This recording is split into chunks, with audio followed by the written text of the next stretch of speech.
नमस्कार मित्रों, next examination के इस यूट्यूब चैनल पर आप सभी का स्वागत है। आज 6 फरवरी 2021 और 6 फरवरी 2021 को करंट अफेयर्स के कुछ इंपॉर्टेंट क्वेश्चन लेके आए हैं। ये क्वेश्चन आपके एग्जाम्स के पॉइंट ऑफ व्यू से बहुत इंपॉर्टेंट है। अगर आप चैनल पर नए तो सब्सक्राइब जरूर करना और साथ ही बेल आइकन भी दबा देना। चलिए शुरू करते हैं आज का पहला question. Smartphone brand Redmi India के नए ब्रांड एम्बेसडर कौन बनाए गए हैं? तो अभी हाल ही में स्मार्टफोन ब्रांड रेडमी इंडिया के नए ब्रांड एम्बेसडर बनाए गए हैं सोनू सूद। तो इस क्वेश्चन का सही आंसर है option number C. Smartphone brand Redmi India जो कि एमआई इंडिया का उप ब्रांड है, जिसे सोनू सूद ने अपना ब्रांड एम्बेसडर चुना है। जिसके बात करेंगे हम टॉप 5 ब्रांड एम्बेसडर कौन कौन से हैं। जैसे कोलगेट के नए ब्रांड एम्बेसडर कौन है? कियारा आडवाणी। प्रेगा न्यूज के कौन है? अनुष्का शर्मा। और उसके बाद हॉर्लिक्स प्रोटीन प्लस के कौन है? अक्षय कुमार। और एमपीएल के कौन है? अमित बडाना। और क्लास प्लस के कौन है? सौरभ गांगुली है। चलिए नेक्स्ट क्वेश्चन देख लेते हैं। भारत का पहला केंद्रीयकृत एसी टर्मिनल कहाँ स्थापित होगा? तो इस क्वेश्चन का सही answer option number A, Bengaluru में। भारत का पहला केंद्रीयकृत एसी रेलवे टर्मिनल बेंगलुरु में स्थापित किया जाएगा। यह टर्मिनल रेल यात्रियों के लिए हवाई अड्डे जैसे अनुभव प्रदान करेगा। वर्तमान में रेलवे स्टेशनों पर रिटायरिंग रूम में जैसे कुछ स्थानों पर वातानुकूलित है, लेकिन इसे टर्मिनल केंद्रीकृत एसी प्रणाली होगा। भारत में पहली बार तेलंगाना राज्य में जंगल पार्क जो कोंडा गोरे स्थापित किया गया था। तेलंगाना राज्य में किसानों को फसल उगाने के संबंध में जरूरी दिशा निर्देश देने के का पहला राज्य बना था। पहला खेलो इंडिया स्पोर्ट्स स्कूल भी शिलोंग मेघालय में लॉन्च किया गया था। और उत्तराखंड में भारत का पहला हिम सेतु तेंदुआ संरक्षण केंद्र खोला गया था। देश का पहला फायर पार्क उड़ीसा राज्य में बनाया गया है। चलिए नेक्स्ट क्वेश्चन देखते हैं। रिन्वेंशन पुस्तक लॉन्च हुई है। यह पुस्तक किसने लिखी है? तो इस क्वेश्चन का सही आंसर हो जाएगा ऑप्शन नंबर डी, मतासा मालपाणी ओसवानी ने यह पुस्तक लिखी है। चलिए देख लेते हैं इस पुस्तक के बारे में।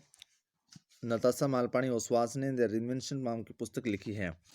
और अभी हाल ही में टॉप जो मोस्ट पुस्तक जो हुई है उसकी लेखक है स्क्रेट लैंड ऑफ क्रीचर्स, यानी पुस्तक को कैरोलिना यगंका ने लिखा है। रोमांसिंग टारगेट ये पुस्तक को नीडी वाडेरा ने लिखा है। द कुलिस ग्रेट वॉर इसकी लिखा है रोदिका सिंह ने। The age of pandemics 1817 to 1920 how they shaped India and the world इस पुस्तक का विमोचन किसने किया? तिनमुने तुम्बे ने लिखा है।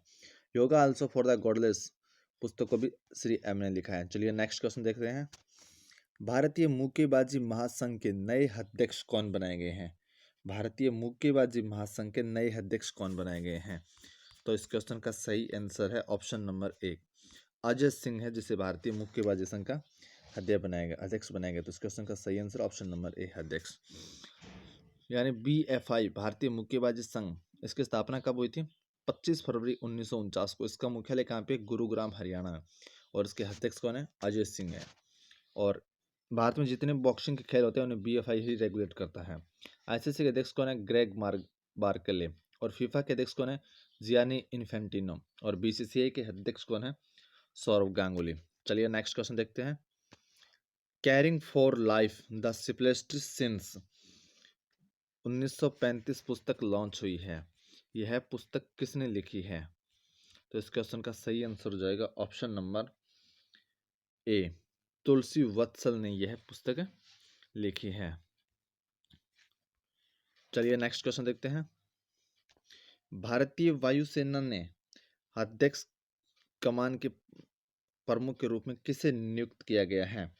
तो इस क्वेश्चन का सही आंसर हो जाएगा option number D, air marshal Manvendra Singh को भारतीय वायुसेना के अध्यक्ष ने वायु कमान के प्रमुख के रूप में नियुक्त किया गया है।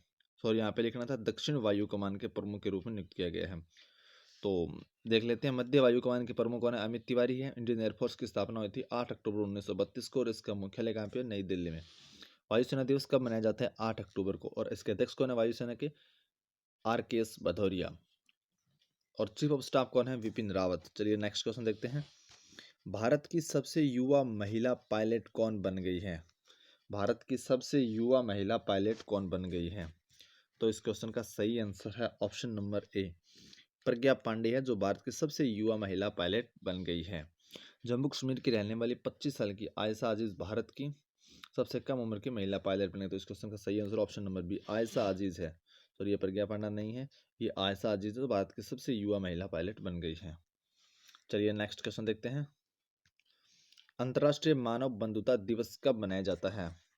अंतर्राष्ट्रीय मानव बंधुता दिवस कब मनाया जाता है? तो इस क्वेश्चन का सही आंसर हो जाएगा ऑप्शन नंबर ए, 4 फरवरी को अंतर्राष्ट्रीय मानव बंधुता दिवस मनाया जाता है।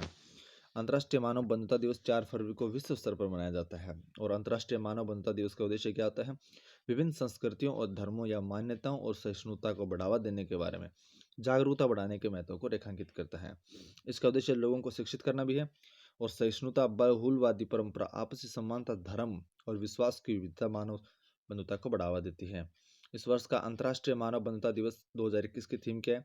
ए पैथवे टू द फ्यूचर। चलिए नेक्स्ट क्वेश्चन देखते हैं। हाल ही में किस राज्य सरकार ने ईवी पर कोई पंजीकरण रोड टैक्स नहीं लगाने की घोषणा की है? तो इस क्वेश्चन का सही आंसर हो जाएगा option number C, Telangana. Telangana राज्य सरकार ने ईवी पर कोई पंजीकरण रोड टैक्स नहीं लगाने की घोषणा की है। चलिए नेक्स्ट क्वेश्चन देखते हैं। किस देश ने रूसी कोरोना वायरस वैक्सीन स्पुतनिक 5 को मंजूरी दी है? तो इस क्वेश्चन का सही आंसर ऑप्शन नंबर बी। तो अभी हाल ही में मेक्सिको ने रूसी जो कोरोना वायरस वैक्सीन है स्पुतनिक 5 उसको मंजूरी दी है। दोस्तों ये थे